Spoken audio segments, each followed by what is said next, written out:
Welcome back, everyone, to Disco Elysium. Here with Lefebvre, otherwise known as DraxxKraven, when the interrogation of Clash continues. Clash! And they lynched him for it. How do you know the Hardy Boys? They're frequent guests downstairs. They have a booth for union members. They're probably down there right now. How did you meet? Over drinks. It's been a long, boring winter. Did you party?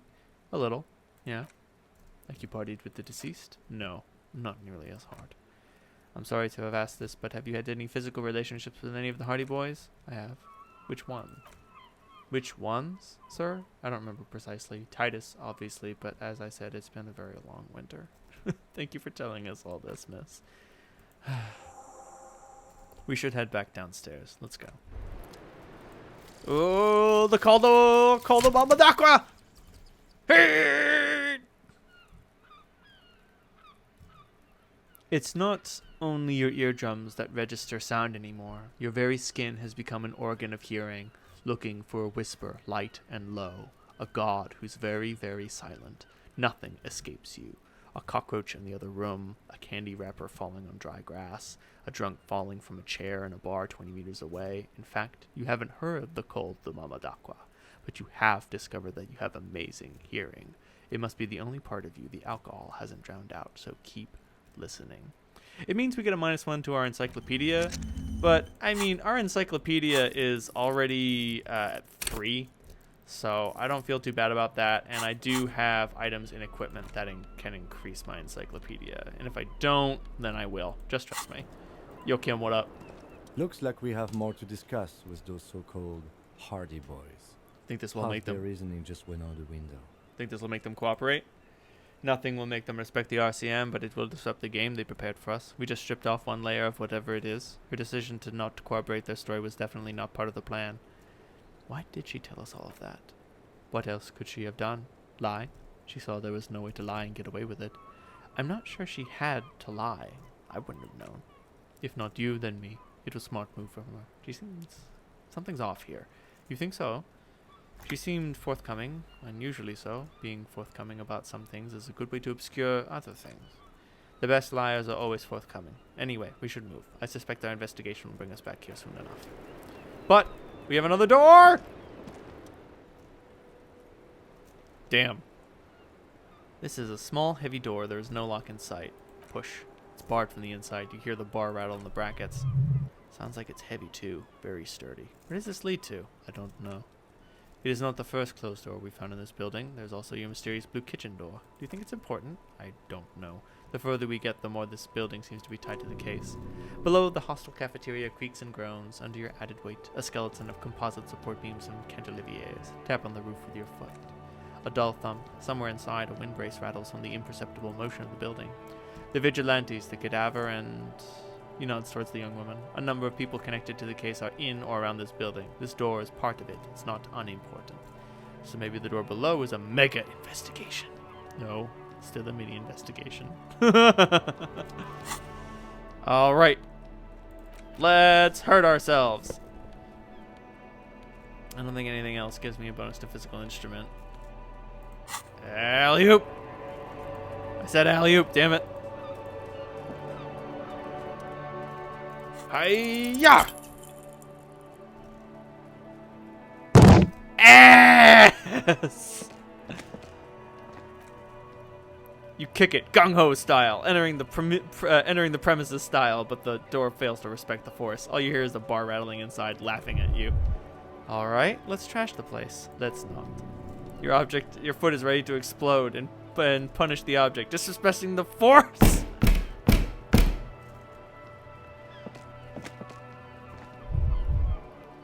The door receives a thorough disciplining at the cost of your foot. Your foot hurts a lot.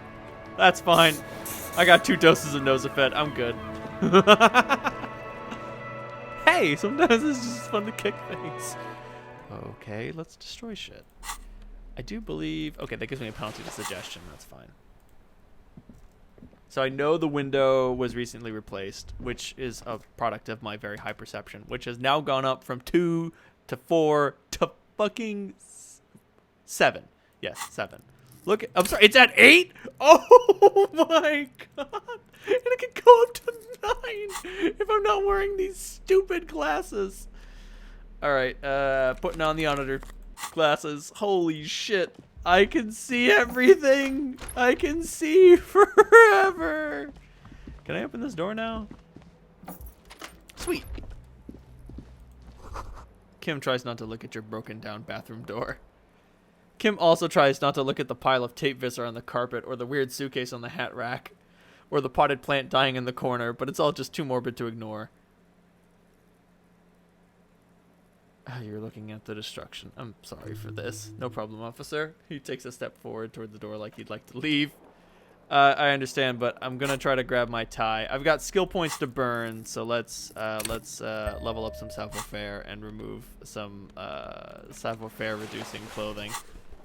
Don't worry, officer. I'm just here to finally grab my necktie. Hey! Necktie acquired. And let me put my pants back on. Wait, where's my necktie? Oh, I just put it on. Behold the horrific necktie. This thing is a fucking monster. It's disturbingly vivid. Somehow you feel as if it would be wrong to ever take it off. It's your friend now. You will betray it if you change it for some boring old scarf. True to that fact, the higher your inland empire goes, so I only have 4, so it's probably not going to affect me too much, but the higher your inland empire goes, the more dangerous your necktie becomes. Trust me, it can start, it can get weird, okay? Just saying, having too much psyche is not always a good thing. Hell, having too much of any of your abilities is not necessarily a good thing. They can really fuck you up. But anyway, let's not worry about that now. Yo, Titus! It's you again. What is it? Klaus says she wasn't raped, dude. What the fuck are you talking about? Fuck! I knew that fucking whore couldn't be trusted! For the record, Titus Hardy did not just explicitly specify the victim as a whore, nor did he say anything about trusting her. Oh, shut up! Stay out of this, Liz. He raped her. He was out of his fucking mind. You have no idea. She's just in denial, asshole. You don't understand the traumatic experience, and she doesn't fucking trust you. Yeah, she's crazy, you know. Crazy bitch. You know the type. She's fucked up. Crazy? What are you talking about? She was very lucid. She wasn't raped. The witness statements were very clear. Lawman, I am at the end of my goddamn rope with you. I fucking told you not to push her. His hands become fists. And you went in, pushed her. I'm gonna fucking hit you. Duck. Titus Hardy. Everard personally sent me to take care of this. If this goes south, we'll all be in this shit. But you, Titus Hardy, are going to get buried. Do I make myself clear? The room is so quiet you could hear the pin drop. The rest of the cafeteria's gone quiet too. Look, Copper, we know the dead fuck was a rapist and a killer. We got him confessing to it on tape. Show him to him, T. What's the harm, right? Here, jerkwad. Listen to this shit and then come back and tell me the soldier of the apocalypse was an innocent man. This is their last play, the tape. Their story is in tatters, a mess. It might be nice to listen to, but at this point, you don't need to. Where'd you get this? Think we got into the shit? We think we got into the shit deaf and dumb? You RCM aren't the only people who know how to bug people. There's no university degree for that. Actually, there are a few crypto analysts, radio officer. Actually, there are numerous degrees you can get signals intelligence. Yeah, like you have one, smart ass. He looks to his left. There's a beer there that he forgot. Beer. So you bugged them. Fucking electrochemistry of 10 to simply comment. Beer. We have machines. We're in logistics. How do you think Harbor works? It's advanced stuff. Understood. You've listened in on the communications for how long? Since way before the chief started taking swing lessons. I got nice and quiet after that. Which of you is doing the advanced radio work then? It's not advanced. You just hold up in a coop all day, writing down what they say. It gets hot as hell in there. Don't put yourself down, Angus. It's important work. The chief picks his beer back up to offer a silent toast. Yeah, man, you're like a radio genius or something. Those notes are deep, some in-depth stuff, indexes and shit. So, yeah, Angus has been the guy who is sitting in that office looking at the radio. So, what's on the tape? What's on it? We call it the Door Gunner Mega Mix. You'll know why once you listen to it. Now, that is intriguing. You had me at Door Gunner. Why should I care about the tape? You lied to me. You don't care about evidence? Fuck kind of cop are you? Pigs, T. They don't care about getting the truth. They care about getting convictions. They're fucking keeping score on their bulletin boards. Alright, that's enough. Take the tape.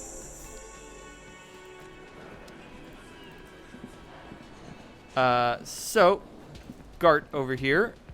Hey, Gart, caution room number 3, she nicked the phone line. Why? No, fuck it, I don't want to know. I don't want to know why these degenerates do what they do. I thought we had one good guest in the building. Yeah, but you didn't want it to be her. Well, anyway, mystery solved. I don't like having loose ends. You have Lena. Lena's a good customer. Yeah, well, she's not a guest, is she? What? Did someone say my name? We were just paying you a compliment. And finding out a degenerate from room 3 nicked the phone line. Everything is okay here. That's it. Later, Gart.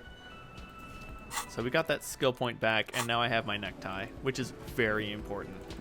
That thing is fucking vital. Let's see if maybe I'll be able to get my inland empire up high enough to show off the crazy, stupid things you can do with this fucking necktie. Also, now my perception is fucking stupid. If there's anything out here worth seeing, I will be able to see it.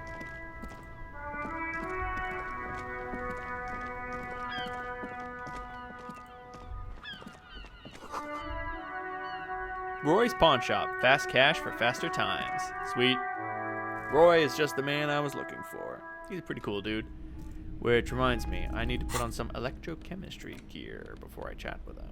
I think I'm already wearing most of my electrochemistry gear. Yeah, that's fine. Groovy. Wait, nope. Jeans. Welcome to the pawn shop. Some kind of machine? Antique cash register? Bust of a woman. The plaque simply reads DEI. In the dark, a film projector is whirring away. Mostly military wear with a few more eccentric fashions thrown in. Wow, very large red t-shirt with an impressive print stands up from the other garb. Oh yeah? Oh yeah! Heimdall burning. Sniff the t-shirt. Smells like worn cotton. A little old sweat. Worn cotton inside a flea market or trash bin. Sniffing's okay, but please don't try anything on. Can't have you leaving your photon emissions on the fabric of things you're not going to buy. You're not imagining it. Photon emissions? What the hell is he talking about? What's the deal with the man on the t-shirt? The man from Heimdall. Walking away from his burning village, yes? Their matter-of-fact tone belies their surprise at the fact that you didn't recognize the figure on the print. Lie, sire, for no reason.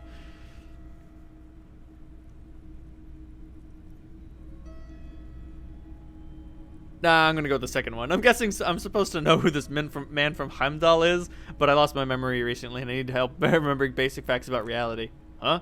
I said I lost my memory recently and need help remembering basic facts about reality. Oh, I see. That's tough, man. I feel the same way sometimes. The man from Heimdall is the hero of a series of popular books based on the fictional version of Katla. In fact, most people don't think that the man from Heimdall ever really existed, but they are wrong. Heimdall isn't a real place. Neither is the man. A real man, of course, but both the man from Heimdall are an ontological necessity. But, hey, it's not worth getting into an argument about. Wait, what did you mean? I mean, even if the man from Heimdall didn't exist before the adventure novels, the stories have made it so that he has. It's simple, really. Okay. You sound skeptical. It's not that complicated. All that's required is a more robust understanding of cause and effect. Besides, I've been to Katla, though not quite as far north as the Heimdall, and watched the northern lights travel across the sky. Very unique energetic tides there. His theory isn't exactly incoherent, but its logic does suggest some unusual neural activity. Interesting. Very, very unique energies indeed. Geomagnetic ley lines, one might even say. What the fuck? No, that's what happens when I get my inland empire over 10. This shirt celebrates a false hero, a guardian of the masculine order. I doubt the real man from Heimdall was as poor as a role model as the one in the popular literature. But yes, the books are very sexist in a not entirely unenjoyable way. How much for the t-shirt? 2 real. That's dirt cheap. Cool. Yoink. Welcome to Heimdall, officer. It gives you +1 physical instrument and +1 shivers, but -2 authority because holy shit, what the fuck is this? So it's a strict upgrade to the white tank top. What the hell is this? A typical Martinet street light sits among assorted floor-inch table lamps. Let your gaze whenever the street light. The light pole has been carefully cut, and the wiring has been redone and attached to a standard indoor plug. This would make quite a statement in your living room. Is that a street light? Yes, officer. As you can see, it's in perfect working order. His manner is casual, but his speech is careful, measured. He wants you to know that he has nothing to hide. Where did you get this? It was brought to me, to be altered. We're not here to investigate the theft of city property. You have to admit, it's rather clever what he's done with it. How much for it? 700 real. Bargain, I dare say. A bargain? No, it's not. He's trying to sweet talk you into buying trash. $700 sounds about right. I imagine it wasn't easy sawing that off the street. I don't know where it came from, but it's not every day you get to buy something so extraordinary. I don't know how you can get 700 real without cheating, but you know, that's the cost. That's the cost. Sand the tips of your toes to see more. Ooh, shelf of boomboxes. Deep gold in the amber plastic with a big old handle on top. The classic boombox that says Stereo 8 approved. This is you, gold and orange, sunset sweet. Just make sure it works before you buy it. Shopkeep, are you sure this is all in working order? Absolutely. I've tested each one myself with recordings of speech, found sounds, and music from a variety of genres. I don't really like music. That's odd. Why doesn't he like music? Don't like music? What do you like then? Stuff I've recorded myself. Silverware shaking in drawers as motor cars race by. Nocturnal animals climbing on the roof. Airship rotors, that kind of thing. Huh. Maybe you should ditch music as well. Get into these more experimental sounds he's describing. Shopkeep, this machine here. $12! Damn. I mean, like, tis a fair cop. You know, it's a boombox, man. I think I'll be able to sell enough to afford it. Still. Let me see if I can find try to find something pretty and cool here. It'll win her back. Win her back? Yes, buy something nice. A figurine. Inspect the knight on horseback. Big men on big horses clad in lamellar armor and carrying flintlocks. The kind that would mow down a line of enemy soldiers. Who are they? Franco-Nigerian knights. I used to be very serious about these guys.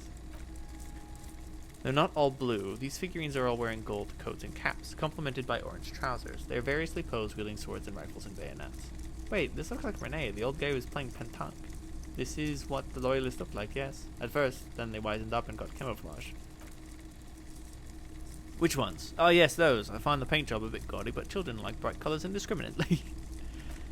Check the figurine in rags. This set of soldiers isn't meant to look impressive. A few have rifles, but most of them carry pistols, some even shovels and tall sticks. Are these even soldiers? You're probably talking about the revolutionaries, yes? Yes, they are soldiers, revolutionary soldiers. I think their poverty is meant to be exaggerated for effect. When you place them next to the royalists, it doesn't seem like they could possibly win. It's impossible to win against the cohort of capital. That's my friend Gart, whose bitch it made me. The contrast is meant to be disheartening. It's meant to give people hope. Even we can win. Maybe. Interfacing! Why, what's this? A headless man riding a horse. A headless man wearing futuristic tracksuit trousers that says FALN. Oh, that's the headless FALN rider. Who? The headless FALN rider. It's an urban legend about a man who rides the streets of Eversole sporting an FALN tracksuit. As you can see, he's missing his head. 50 cents. Bargain price. I'll throw in a tiny cap, too. I think he's looking for it or something. That's part of the story. Sure. It literally costs 50 cents. Like, I'm not going to say no. It's not often that I see officers of the RCM in my pawn shop. What can I do for you? His courtesy is not insincere, but he prefers being alone with his projector, just watching the movement of lights across the walls. Sorry, I feel like I'm interrupting you. Oh, no, not at all. I guess I haven't had many customers lately, RCM or otherwise. Who are your customers usually? All kinds of people come through here. Locals, travellers, people looking for a deal, people looking for a keepsake, people who are terminally bored. As you can see, I have a wide selection of goods for everyone to choose from. Quite the collection indeed. It keeps me entertained.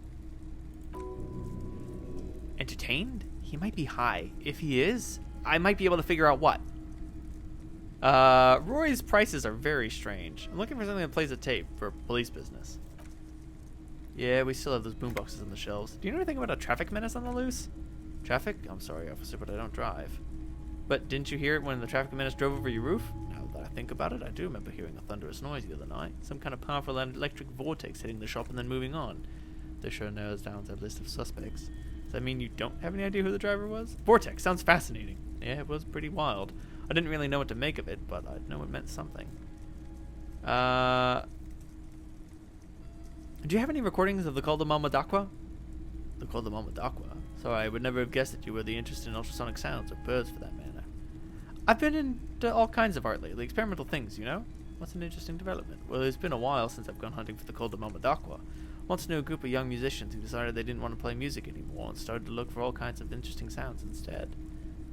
That sounds pretty cool. Cool or not. One of them was so obsessed with recordings of the Call of Momadakwa that he was one of those passionate people who would know a lot about all kinds of strange things, so he got the rest of us to join the search. Did you ever find it? We thought we did. We got together all these recordings of unusual sound patterns, cut them up, and combined them into this symphono called the Momadakwa. Huh. Can I listen to it? Unfortunately, I don't have any recordings of my old life. None at all, but I do have a tape with some ultrasonic sounds that might be what you're looking for.